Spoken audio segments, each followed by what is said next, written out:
Hi, everybody. Thank you for joining us today. Good morning, good afternoon, depending on where you're joining us from. We are excited to speak with you today about the last mile of zero trust, and have created this content specifically for Zscaler customers who are committed to their zero trust journey and looking to extend it to that last mile of least privilege and fine-grained entitlements.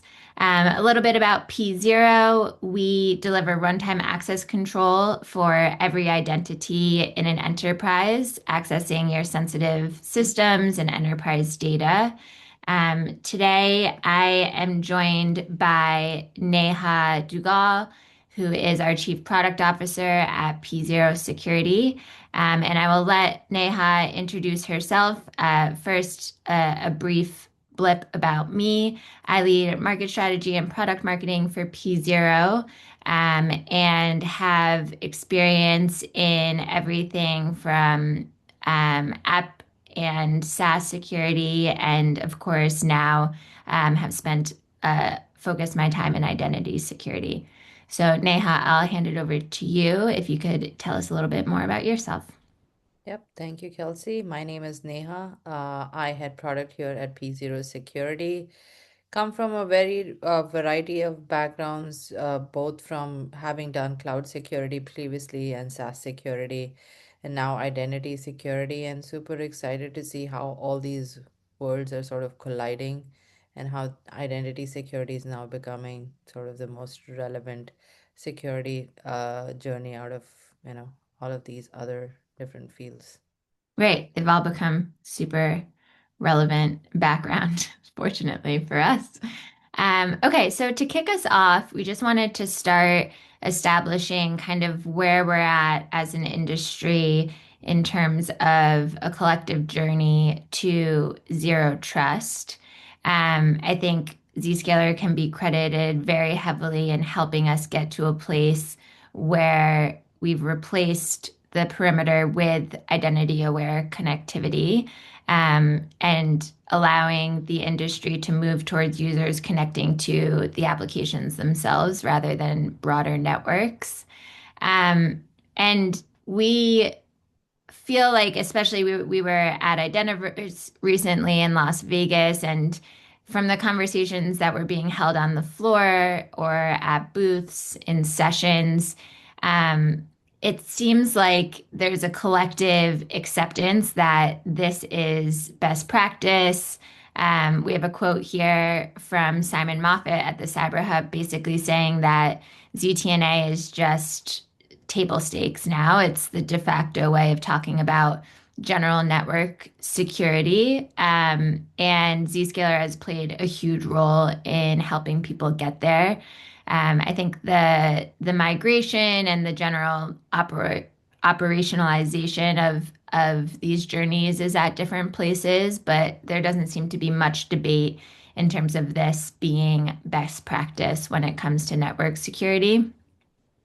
What was also interesting, or what is also interesting, is the principles themselves around zero trust. I think rather than kind of phasing out after decades of conversation and a collective move towards zero trust at the network layer, has become more critical, I would say, than obsolete. And it's more a matter of the question or the layer of application of these principles that is shifting rather than the concepts themselves. So moving from this focus on the identity reaching a specific environment. And now, once they're connected to that environment, what are they allowed to do? What access do they have? And focusing more so on that. That's absolutely right. I think world was much simpler a few years ago, or a few decades ago, even, and actually even a few years ago. Sorry, when you had infrastructure that was primarily static or well defined, I would even say, and you put network controls around there, and that was great. But that we know has evolved quite a bit, to your point. And again, the need for zero trust principles to extend beyond what they did from a network perspective is become highly important. As we know, everyone's talking about AI agents as well. And here, I think what's more important is because we're looking now at varied infrastructure, we're looking at ephemeral infrastructure. Uh, it's now more important than ever to not only just talk about connectivity, but actually talking about what what identities have access to what sort of infrastructure or resources within your environment. So essentially, while the network sort of control is solved for, identities become now the new perimeter where access is or authorization is the new control plane, where you really have to think long and deep. Every enterprise has to your point earlier, Kelsey, on what types of identities have what access to, company data or sensitive data, where that might be, because without a fundamental understanding of what access exists today across the enterprise, for, again, the data that you have for the different identities, it's going to be an impossible task to sort of lock that down and ensure, again, no misuse of access is done. And I think just a little bit here is to show why that remains unsolved. It's become a much more dynamic and expansive landscape. I think the previous slide um, makes it look much neater than than the reality here. But it's not easy to control access when we move into the cloud and increasingly AI-centric environments. These entitlements proliferate. Engineers typically have broad standing access so that they can move quickly when something breaks in production or an outage happens, something like that. Service accounts accumulate, and there's standing privileges and permissions everywhere. And as you layer AI as another identity at the top here, that just introduces additional or compounding authorization paths that our traditional access controls were never built for. So even the teams that have the most mature zero trust programs in place, we see are really struggling with this next layer of control. Yeah, and that view that you showed, Kelsey, is spot on. You'd think that, hey, that's not me, but that's every single organization, just because Mhm. of the proliferation of not only the different types of infrastructure, but SaaS applications in the mix as well. So it is chaos, as you showed, and access risk is really important. And now more so, especially as you start thinking about agents, because now agents are operating at the speed of machines, which means the chances for a control failure to happen are just that much higher, especially if these agents have standing privileges, which in a lot of cases, as we talk to customers, we almost always see that that is the case. That, to your point earlier, there's a lot of different service accounts, and agents are typically either given service account sort of credentials, or they inherit and over permission users credentials or privileges in a lot of Almost by cases. design too, Neha, right? It's like it's not like people Exactly. don't know that it's happening. Yeah, absolutely. And honestly, that's sort of the easy way out for a lot of folks, and folks don't think about, what are the potentials where agents can actually abuse that access. And I think that's where the problem occurs. And I think we've talked about this multiple different times about, like, yes, you can sort of tie down your own rogue agents, but it's these agents that are, just trying to do the right thing, but just who have those massive privileges or access that are able to sort of destroy, or again, even delete data, drop data in a lot of these instances just because they have access and they're trying to fix something. And here are two really, amazing examples of exactly that. It's not rogue agents that were acting, but in even in, the recent sort of news article that we've seen around Pocket OS, it was the model didn't actually go rogue, but it was essentially the permissions it had. It was just trying to fix a database issue, and it ended up sort of dropping your the data store. It's the enterprise's data and replicas as well. So again, it's a lot about the permission and the ability that of the agent to actually cause that or access that information and actually do something about it, as opposed to, hey, this was, a malicious agent that was acting on behalf of a malicious agent per se. And Composio was the same example. So as we start like looking within the agentic world, standing privileges are not an option. And I think this is what you were talking about even at Identiverse. We heard Mhm. this time and time again across every conversation that ZSP or zero standing privileges is absolutely non-negotiable in this new day and era where agentic access is becoming sort of top of mind for every enterprise out there. Yeah. I think the other thing that's been interesting and encouraging to see is um, agentic is being driven, I think, for a lot of organizations by the business right now in terms of adoption and security is, I think, more in lockstep than maybe we've been in when, the cloud first started getting adopted or SaaS even. But what's been encouraging to see is if there's budget and enthusiasm and awareness around agents right now, a lot of the conversations we've had, um, identity and security leaders are taking that as a way to also prioritize the human standing privilege challenges that they've already had in existence, but maybe we're, fourth or fifth on their line of priorities just due to, it's a known issue like we were talking about, but there's less urgent risk or attention around it than agents just due to the non-deterministic and speed of which they can operate. But as Neha said, oftentimes or almost always, whether it's a human or a service account, these agents are operating off the back of that. So it makes a lot of sense to see organizations trying to tackle this as a central cohesive problem and not just an agent one. Absolutely. It's a great time to clean house, Hmm.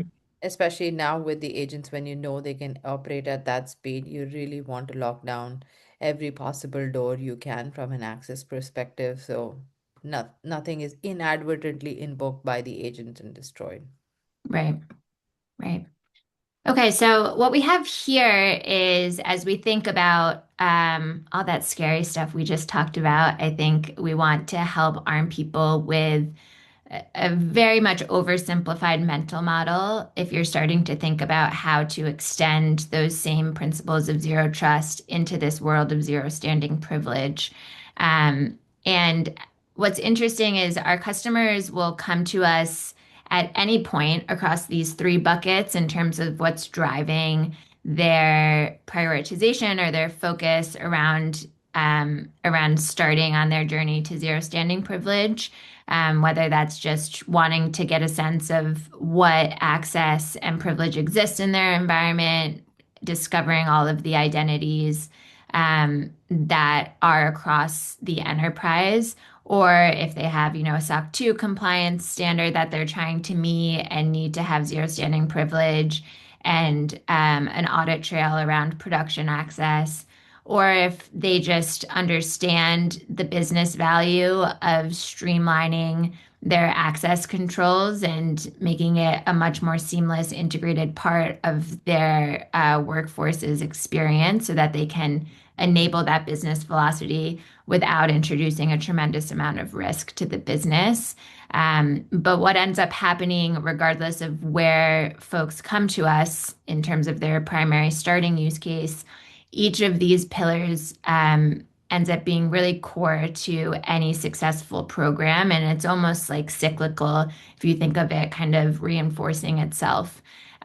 So I think regardless of what sparks that initial initiative, these components all end up being really critical to success. So having that ability to understand what exists in your environment, I think the runtime enforcement of your access controls is extremely important due to that ephemeral and dynamic nature and the speed of AI now.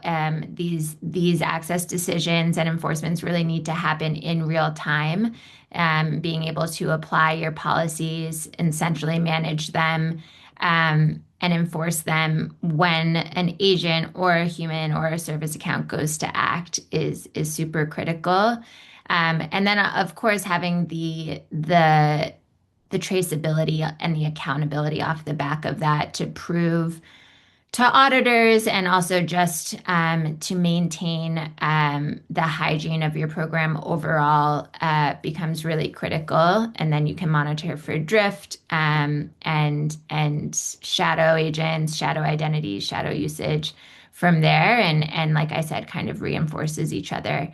I think a lot of conversation right now, especially when it comes to agents, is how do I start? What policies do I even write? And we've kind of given the advice of that age-old saying of like take bites of the elephant. So if you can start with some broader policies just to get your arms around what exists and some basic standards around make sure, for example, every agent has an accountable human owner or make sure that any access to sensitive data systems is um, short-lived and automatically revokes and maybe requires human approval.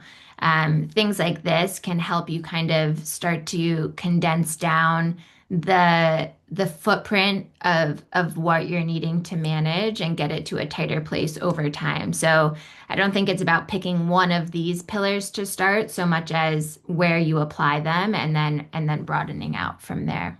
Absolutely. And I think to your point earlier, like, yes, this is a simplified model, but honestly, from a mental model perspective, this has worked across every phase of security that you work with. So it's not that hard, but I do want to overemphasize on a couple of things here. To again, you said it really well, but from across all of these pillars, like as you're starting about discoverability, you really have to think about one tool that can sort of inventory all of your identities, both human, non-human, and agentic, because access is happening all over the place. Again, as we talked a little bit about like how agentic identities can inherit permissions from either a non-human identity or a human identity, and if you don't have a single place to visualize what these identities are and when where access risk exists, it's going to be hard to put any sort of meaningful controls. And then again, I think we saw this a little bit in the past as well with some of the legacy PAM solutions where proving out who had access to what becomes infinitely difficult because you're stitching together information across multiple different resources or different tools, if you will. And that's why I think sort of thinking of this mental model and thinking of a tool that can help you, that enables you essentially to do all of this, so you can at any given point of time attribute what identity had access to what within your system and put guardrails around it is, again, of the most sort of utmost concern right now. And that's how folks should think about, here's how I should start sort of peeling off those layers or taking bites of the elephant, as you said, of their access control. Thanks for that color. Yeah, and to your point, like, where do people get started? How can P0 help? I think again, Zscaler, and here's, we'll talk a little bit about the demo that we have as well on our website, but Zscaler has a product with called ZPA that sort of helps customers define who can reach what. It's, identity verified connectivity, and a lot of different other things. But where P0 can really help customers is help define what can these identities do once they have this access. So as we talked about earlier, P0 is the authorization control plane. We do all of what we showed previously in the previous slide, which is we discover all our identities across your system. and the access that exists for these identities, whether that is direct access, whether that's lateral movement for a human identity to a non-human identity, and then to your downstream resources or data. But then we can also sort of help you define controls and policies around that access, and ensure that only access is granted in, again, just in time, in a scoped fashion for absolutely what an identity requires to do. So helping sort of deliver that zero trust zero trust principles down to the access layer. So yeah, P0 is, sort of continuously operating in the background to discover all of these different identities and access risks, and we map that out in a neatly in an access graph. Now you will have ZPA policies that actually define what identities have access to what systems. P0 can come in, hook in the process, and essentially modify or create those policies that can then sort of define what these identities can access and do what within the system once, again, once that access is granted. Uh, and the beauty of this is, again, just going back to the mental model, P0 logs every session and access request, all from like when the initial access request was made, what policy sort of was met, and essentially what access was granted, and what was done within the access within the platform itself. Again, easily sort of exportable to your tool of choice. So if you want a single pane of glass to view all of that information, it's available. So again, just sort of extending those zero trust principles from the network connectivity down to what can that identity do once they have access into the underlying systems. And I think this example speaks to our integration with ZPA specifically, but for any Zscaler customers, whether it's your private applications or more broadly, P0 supports all of the major cloud providers, a few select on-prem use cases as well, but anything that your production team is touching or interacting with, whether it's GitHub, or the major cloud providers, like I said, Kubernetes. We support all of those use cases, and with agents as well, we're extending into things like Salesforce or other CRMs and sensitive data applications beyond just the developer use cases. So we're able to support you in your journey of getting to this place of zero standing privilege, kind of regardless of the first part of which Zscaler products you leverage today.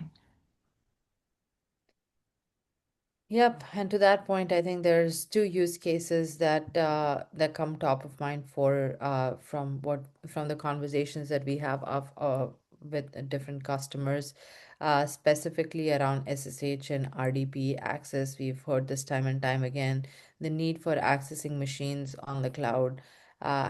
Just because of cloud adoption hasn't gone away. And here's where P0 can actually help you automate sort of least privileged access into these machines.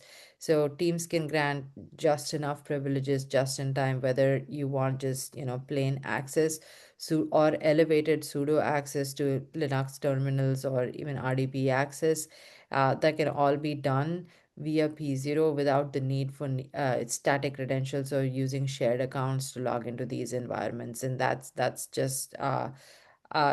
basically how P0 can sort of help you, is by creating those dynamic policies and issuing authorization or access, by, again, leveraging all that the cloud and the modern infrastructure has to offer to grant that access.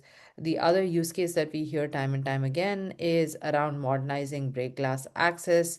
Again, here, break glass access is where we see a lot of standing privilege, at least in legacy environments, and it doesn't have to be that day. But again, zero standing privileges, implementing that, it doesn't happen overnight. But there are mechanisms available today with infrastructure that we can have sort of automate and ensure that, again, even for break glass use cases, folks have, the access that they need just in time, but that abides by all of the zero trust principles around ephemeral, scoped access that is, again, compliance ready by design. Yeah. Great, thank you. And I think just in closing here, our sentiment at P Zero is zero trust is more critical than ever.